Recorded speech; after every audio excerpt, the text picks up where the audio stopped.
Hello అండి. ఇక్కడ వచ్చేసి నేను నిన్న చెప్పినాను కదా వీడియోలో, సగము నేను బిర్యానీ చేసినాను, ఇంకా సగం వచ్చేసి కూర అట్లే ఉప్పు పసుపు వేసి వేయించి పెట్టినాను అనేసి. నేనైతే ఇప్పుడు అది కూర చేస్తున్నాను. ఇంకా నెక్స్ట్ వచ్చేసి సింక్ నిండా అంటలేనండి, అసలు కడగనే లేదు. ఆ మార్నింగ్ నుంచి నేను చపాతీ చేసుకొని తిన్న తర్వాత 10 నిమిషాలు వీడియో ఎడిటింగ్ చేసుకుంటేనే టైం 11 అయింది. 10 నిమిషాలు అనుకున్నాను కానీ ఖచ్చితంగా 2 గంటలు పట్టింది ఆ వీడియోస్ ఎడిటింగ్ చేసుకోవడానికి.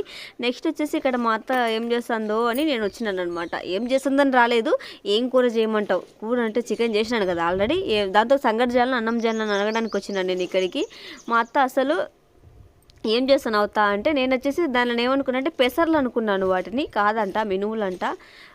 అవి పైన పొట్టు ఉంటుంది కదా, సో నేను కన్ఫ్యూజ్ అయిపోయాను అనమాట. ఏం చేయమంటావు అవుతా అంటే, మా అత్త చూడండి మళ్ళీ కెమెరా దిక్కు చూడలేకుంది, ఎందుకో చాలా సిగ్గుపడుతుందని అంటున్నారు. అది కూడా చెప్పినా నేను మా అత్తకి, నువ్వు సిగ్గుపడుతున్నావు అంటున్నారు చాలా మంది. అంటే అదేం లేదులేమ్మా, అన్నమే చేసుకోపోండి, సంగటి వద్దు ఏమొద్దులేండి. సరేనండి, నేను ఇప్పుడు సంగటికి